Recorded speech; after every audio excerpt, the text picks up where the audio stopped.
The rain had been falling since before dawn, not the kind of rain that cleanses, the kind that just sits on everything, heavy and gray and indifferent.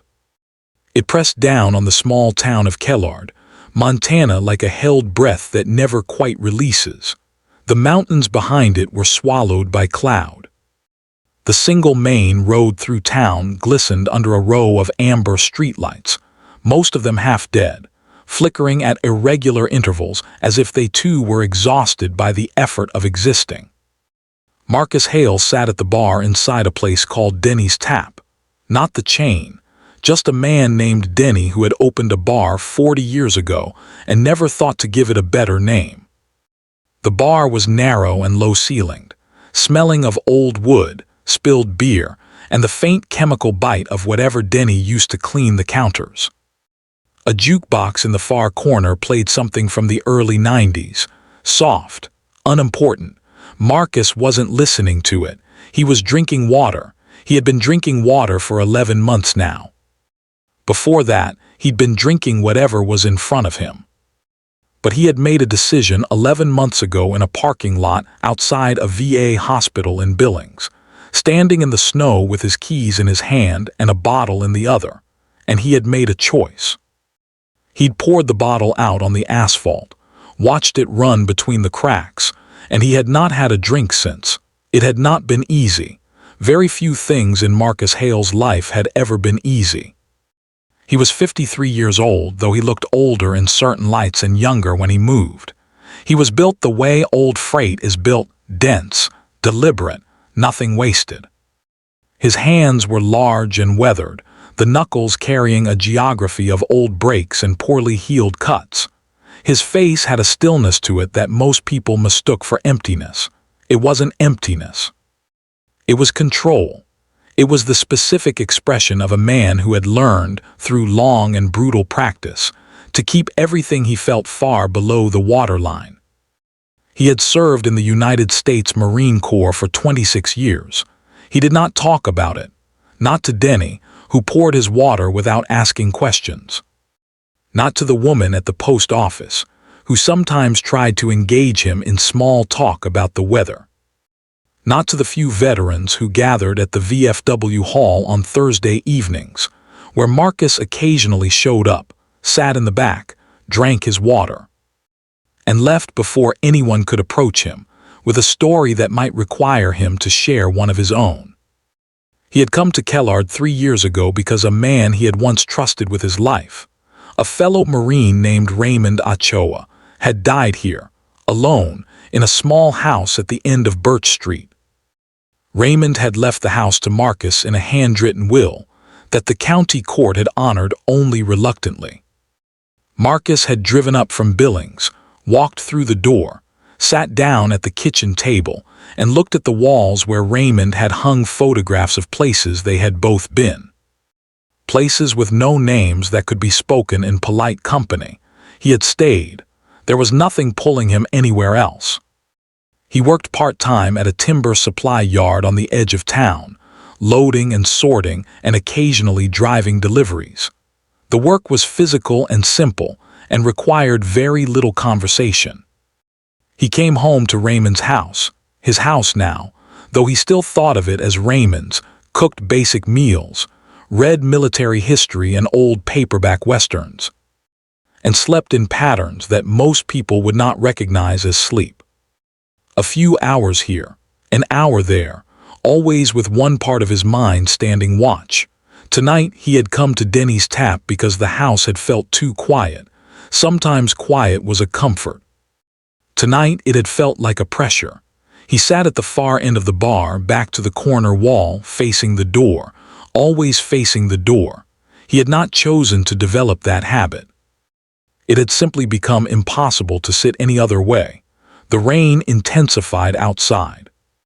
He could hear it against the single window above the door, drumming in irregular sheets as the wind moved through the valley.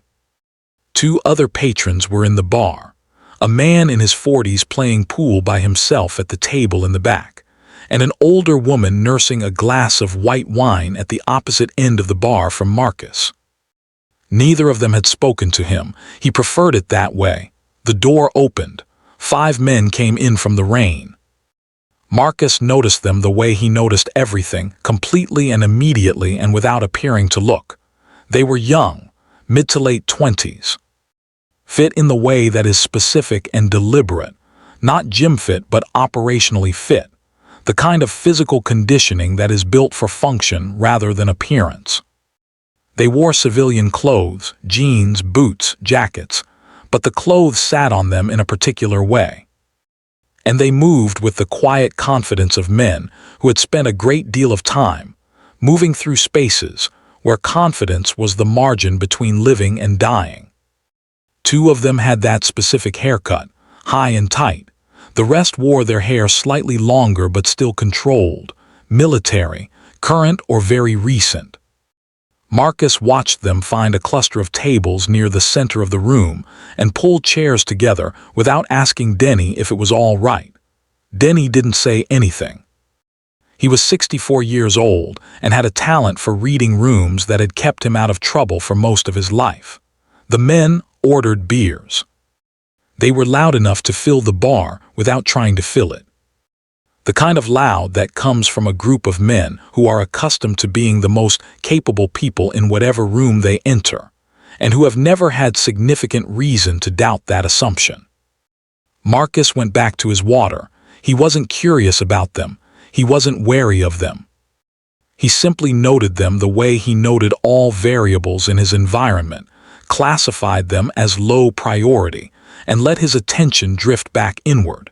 He was thinking about the timber yard. About a delivery he had tomorrow morning, up a logging road that would be slick after a night of rain like this. He was calculating driving time and weight distribution. He was so absorbed in this that he almost missed the moment when one of the men separated from the group and walked toward the bar. Almost.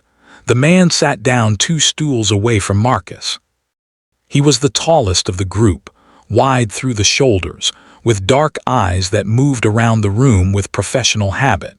He ordered another beer and then let his gaze settle on Marcus. Marcus did not look at him. "You from around here?" the man asked. His voice was conversational, friendly even, but there was something underneath it, a testing quality. The kind of question that isn't really a question. "No," Marcus said, passing through. "No." The man picked up his beer, drank, set it down. "We're doing some training in the area. Up in the mountains. Wouldn't expect much civilian traffic up there the next few days." "I drive timber," Marcus said. "I'll be on the logging roads." The man's expression shifted almost imperceptibly. Something sharpened behind his eyes. "Might want to reconsider that." Marcus finally looked at him, directly. Without heat, without challenge, but with a completeness that made the younger man pause slightly. The way a person pauses when they step off a curb and find it slightly lower than expected. "I'll be on the logging roads," Marcus said again, and turned back to his water. The man studied the side of Marcus's face for a moment, then went back to his group. For the next 20 minutes, Marcus sat quietly, and the group of men sat at their tables, and the rain continued outside, and the jukebox moved from one forgettable song to another.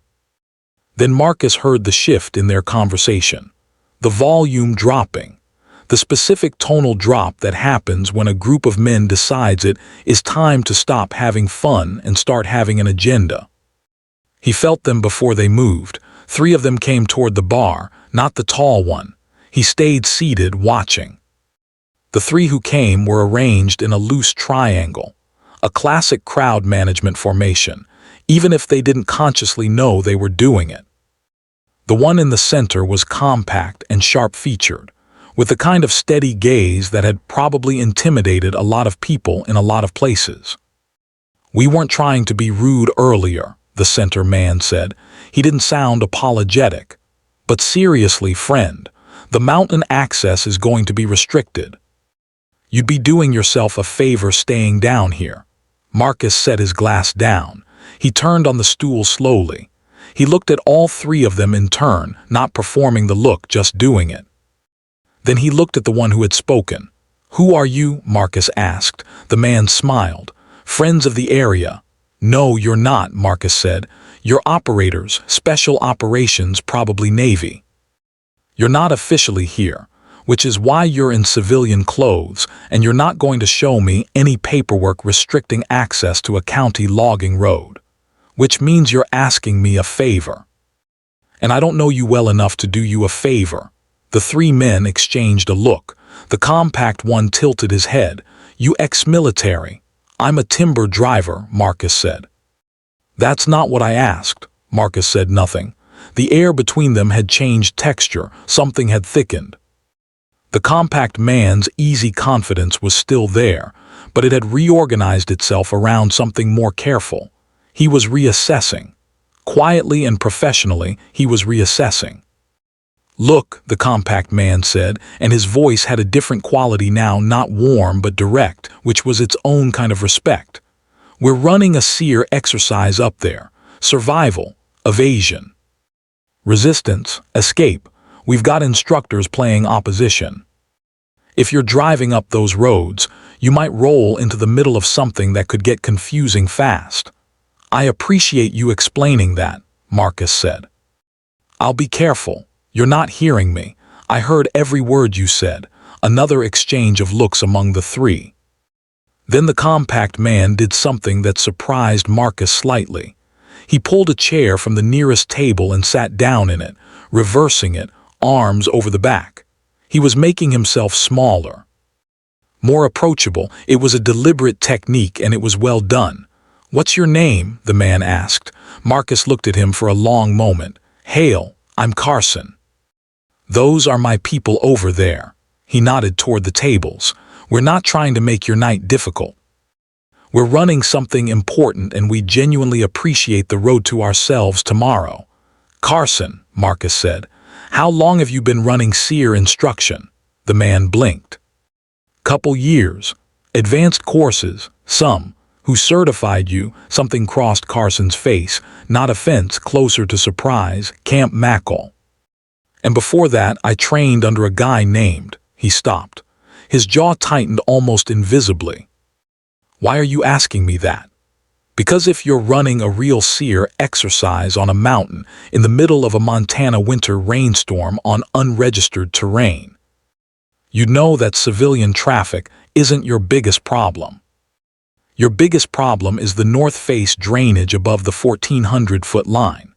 After a night of rain like this, that slope is going to shed water faster than the soil can absorb it. You'll have surface flooding on the Eastern Trail Network by 0600. Anyone you've got playing opposition up there right now needs to move to higher ground. Silence. Full, complete silence. Carson stared at him. The two men flanking Carson had gone very still. How do you know the terrain up there? Carson asked. His voice had changed again. All the technique was gone now. The question was genuine. I drive it, Marcus said simply, every week for 3 years. Carson leaned forward almost imperceptibly. You said you trained under someone. Before that, you stopped yourself.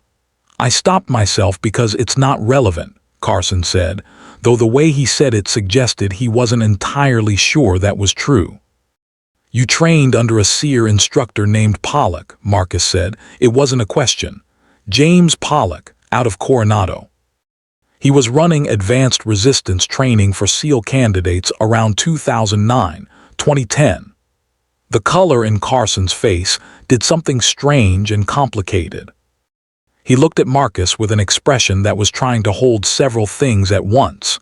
Confusion, caution, and something that was beginning to look very much like unease. How do you know that name? Carson asked quietly. Marcus picked up his glass of water, held it, did not drink from it. Because I wrote the curriculum he was using, Marcus said. The words landed in the room like stones dropped in still water, and the ripples moved outward and didn't stop. Carson did not move, neither did the two men beside him. The tall man from the group, the first one who had spoken to Marcus at the bar, had gotten up from his table without Marcus noticing, and he was now standing several feet behind the others. He had heard. His face had gone through the same complicated journey and was somewhere in the middle of it. You wrote the, Carson started. The Integrated Resistance Protocol, Marcus said. The full SEER advanced module used by Naval Special Warfare from 2006 through 2014 when they updated it. I worked on the update too, but only as a consultant by then. I was already out. Carson's mouth was slightly open. He closed it. You're Marcus Hale, the tall man said from behind him. His voice was different from before. All of the casual authority was gone. In its place was something younger, more uncertain. Gunnery Sergeant Marcus Hale. You were the primary combat instructor liaison between the Marine Corps Martial Arts Program and SEER Command for almost a decade. I was, Marcus said. You're the one who, the tall man stopped. He seemed to be choosing his words from a much more careful place now. There were stories, when I went through selection. There were stories about a Marine instructor who, there are always stories, Marcus said. Most of them are wrong. The one about the mock POW exercise, Carson said slowly. His voice had gone very quiet, in 2011. Where the instructor, a Marine, went into the resistance phase voluntarily, as the prisoner, just to test whether the psychological pressure protocols were working. And he stayed in it. For 4 days without breaking, while the evaluators kept escalating. Marcus said nothing. They had to end the exercise early, Carson continued, not because he broke. Because the evaluators ran out of escalation options, because there was nothing left to try. The rain drummed against the window above the door. The jukebox had stopped playing. Denny, behind the bar, was polishing a glass with the focused attention of a man who is pretending very hard to be elsewhere. That was for calibration, Marcus said after a long moment. We needed to know the ceiling of the protocol. The only way to find the ceiling is to push past it. Nobody else volunteered. Because nobody else thought they could do it, Carson said. Because nobody else needed to know if they could, Marcus said. I needed to know. Something in that answer settled into the room in a way that no one immediately tried to follow with words. Carson stood up. He stood up slowly, and when he was at his full height, he looked at Marcus with an expression that had no performance in it whatsoever. All the tactical confidence, the smooth group authority, the practiced ease of a man accustomed to being the most formidable thing in a given space, all of it had been replaced by something else. Something more honest. I owe you an apology, Carson said. You don't, Marcus said. You were doing your job, you didn't know who I was. I was dismissive. You were protecting your operation. I would have done the same. Carson looked at him for another long moment. Then he glanced at the man to his left and said, Get on the radio. Tell Briggs and the Eastern team to move above the ridgeline and hold until further notice. Flash flood risk. The man nodded and moved immediately toward the door. Carson turned back to Marcus. The drainage above 1,400 feet. The Eastern Trail network will be impassable by 06. The western access stays clear longer. If you route your opposition teams through the fire road off Route 9, you've got another 3 hours of workable terrain. Carson absorbed this.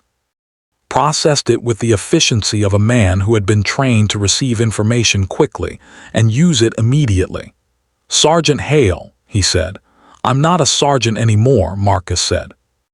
I'm a timber driver. Sergeant Hale, Carson said again, and the repetition wasn't stubbornness. It was its own kind of acknowledgement. The acknowledgement of a man who understands that certain things people carry cannot be put down simply because they stop carrying the official title. Marcus looked at him. For the first time that evening, something moved in Marcus's face that was not control, not the careful blankness, something else, small and quiet and very deep. The particular expression of a man who has spent so long being invisible that the simple act of being seen carries a weight he cannot entirely hide. He nodded once. Carson nodded back. Then Carson straightened, turned to his group, and in a changed voice, still commanding but with a different quality now, like light through a different kind of glass, he said, We're moving. Get your gear sorted. We've got a route change. The men moved, quickly, quietly, without question. Carson paused at the door and looked back at Marcus one more time. He didn't say anything else. He didn't need to. The look was complete on its own. The door opened. The rain came in briefly, cold and indifferent. The door closed. And Marcus was alone at the end of the bar again, in the amber half-light, with his glass of water and the quiet, and the sound of the rain on the window. Denny set a fresh glass of water in front of him without being asked. He didn't say anything either. That was one of the things Marcus had come to value about Denny. The man had an extraordinary talent for knowing when silence was the most eloquent response available. Marcus sat with the water for a long time. He thought about Raymond Ochoa, about the photographs on the walls of the house at the end of Birch Street, about places without names, about the specific feeling of carrying something for so long that you forget you are carrying it. And then someone, unexpectedly, casually, in a bar in Montana in the rain, reminds you of the shape of the weight. Not by lifting it, just by seeing it. He thought about the young man Carson, about the way his face had moved when he recognized the name, about the particular texture of that recognition, the kind that doesn't come from reading about something, but from having been shaped by it. Somewhere in a training facility on the East Coast or the West Coast, Carson had gone through something built on the architecture of Marcus's thinking, had been tested by pressures Marcus had designed, had survived something Marcus had constructed, and had walked into this bar tonight treating Marcus like a stranger, like an obstacle. There was no bitterness in the thought, none at all. It was simply true, and truth didn't require a feeling attached to it. The world was full of men who had been shaped by hands they would never know. That was how it worked.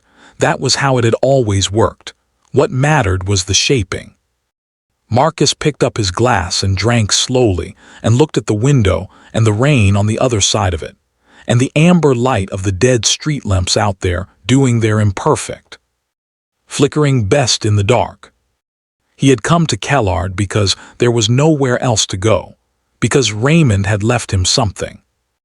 Because the quiet here most nights was the right kind of quiet, the kind that lets a man think without drowning in what he's thinking. He was 53 years old. He drove timber. He drank water. And somewhere up on a rain-soaked Montana mountain, because of 11 words he had spoken to a young man who had underestimated him, a group of soldiers was moving to safer ground. That was enough. That had always been enough. He had never needed anyone to know his name. He had only ever needed to do the work. The jukebox started again on its own, something slow this time. Something that might have been written about distance, or returning, or the specific loneliness of men who are built for storms and have to figure out what to do with themselves when the storms stop.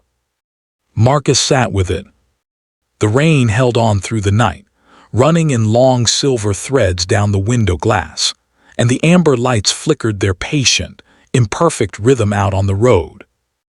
And the mountains behind the town remained invisible and immense in the dark, holding everything they had always held, the history, the terrain, the cold, immovable fact of what endures.